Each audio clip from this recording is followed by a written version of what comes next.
This pride or ego is the number one non-spiritual enemy within us. The Lord hates pride and He loves humbleness.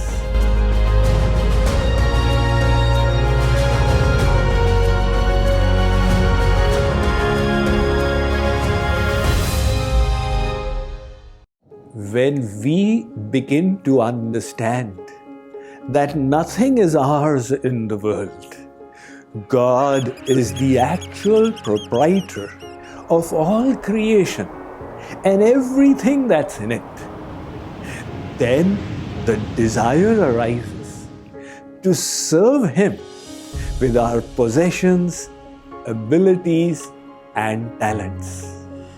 Service is our real business in life.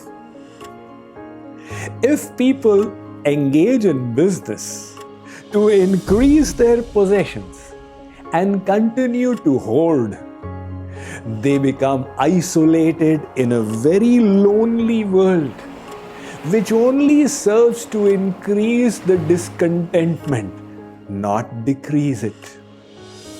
So the word business itself has the U before the I, B-U-S-I, indicating it's meant to be done as a form of service. And when we fulfill the needs of others, they provide the remunerations. But remember, in business, the I is silent.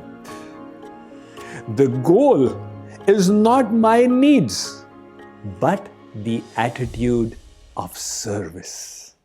And how should this attitude be?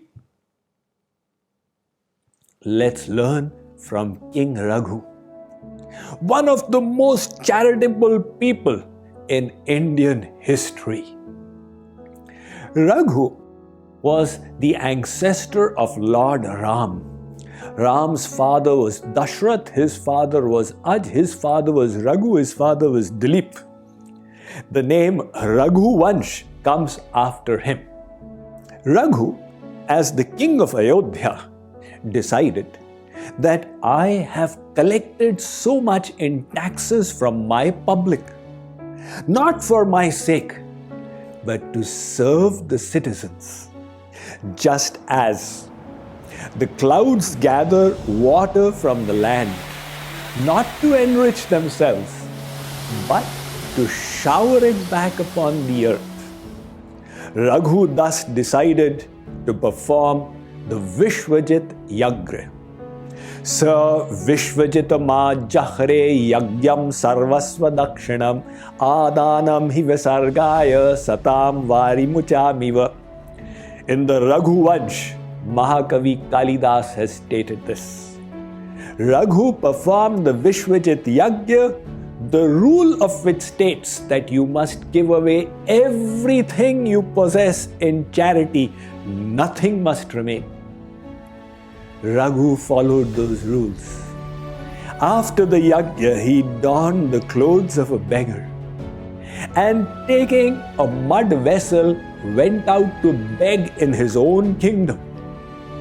Under a tree, some people were sitting and chatting. Raghu also sat beside them. They were glorifying their king. They said, there has never been such a king in history. He gave away everything in charity. Those words fell into the ears of Raghu. They did not know their king is sitting there. Raghu exclaimed, "Hey, what are you all saying?" They said, "We are praising our king. He is the greatest king ever in history and the most charitable person. He has given away all his possessions." Raghu said, "Don't you ever dare say those words again. Raghu has not given anything in charity." They said, "Who are you to speak like that about our king? We'll pull your tongue." Raghu said, "Go and ask your king. When he came to this world, did he bring anything with him? He came empty-handed. What was it of his that he gave? Raghu had the realization that even though we give, it is an opportunity to serve, and we should not get afflicted by the disease of pride. This is the attitude of the saints. Another great charitable saint has been Rahim. He was also a wealthy nobleman. His system of giving in charity was very unique. While he would give, he would keep his eyes down. Saint Tulsidas came to know of Kabir's charitable disposition and sent a verse to him. He wrote, "Aisi deni den jo, kit seekhe hai sen, ज्यों-ज्यों कर ऊंचो करियो, त्यों-त्यों नीचे नहन." What kind of style is this? While your hands do such wonderful work, your eyes look down. Rahim answered his famous couplet, "Denahar ko aur hai, देवत है दिन रैन, लोग भरम मुझ पर धरे, याते नीचे नैन." Rahim ji responded, the giver is somebody else. He is giving day and night. People are confused and are thinking Kabir is the one who is giving.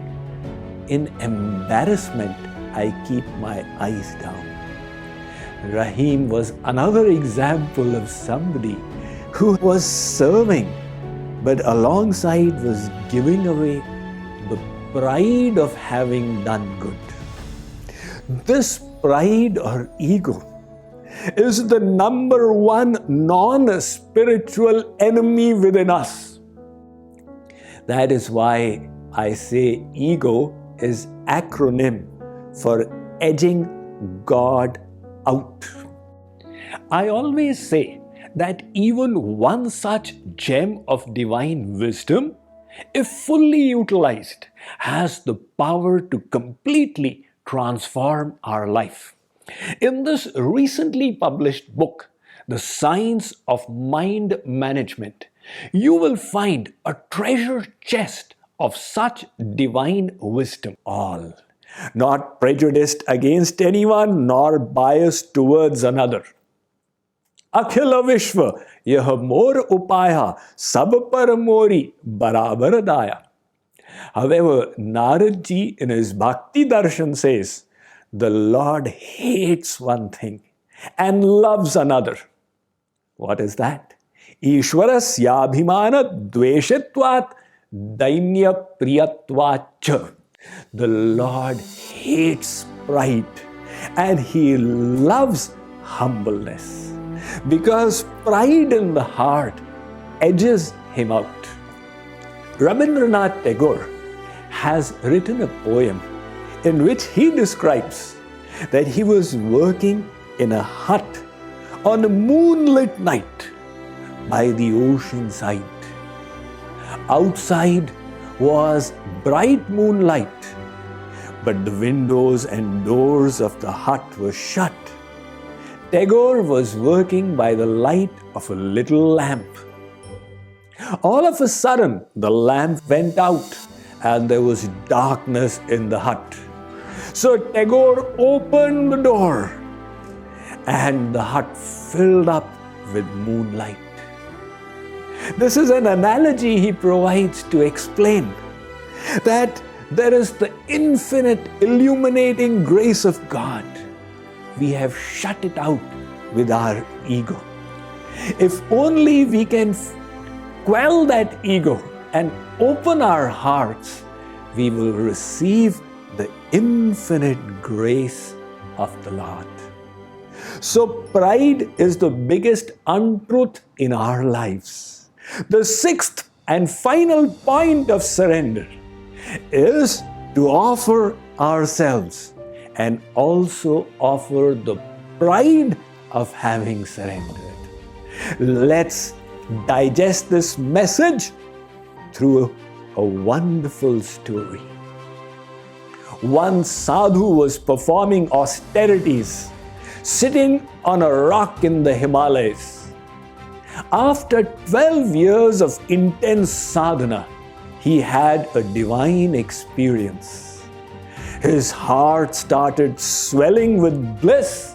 He felt an illumination in his intellect, and his hair started standing on end. A voice began speaking to him. It seemed to be God himself who was saying, "Sadhu, I am very pleased with your sadhana. Ask what you want." The sadhu responded, "Yes, my lord. Why should I not ask? I have done austerities for 12 years. Now the Lord was not expecting such a response. He was silent for a few minutes, and then he spoke up again. He said, "Sadhu, are you asking for my causeless grace, or are you requesting the fruits of your sadhana?" The sadhu said, "My Lord, who cares for your grace? I have worked hard. Give me the fruits of my austerities." Now God was quiet once again. A few minutes went by, and the stone on which the sadhu was sitting began speaking. It said, "My Lord, this sadhu has descended to the level of settling his accounts with you. Please settle my accounts with him as well. He has been sitting on my head for the last 12 years. For the next 12 years, make me sit on his head." The sadhu realized, you cannot settle accounts with God. No matter what good you may have done, whenever He graces you, it is always His causeless grace. So we must strive to be good. We must endeavor to do good and serve with all we have. But in giving away in service, we must not forget to also give away the pride of having served. To surrender this pride is the sixth aspect of surrender. Having discussed surrender in such detail, we will now progress even further in our effort to manage the mind and utilize it to manifest the infinite divinity of the soul within.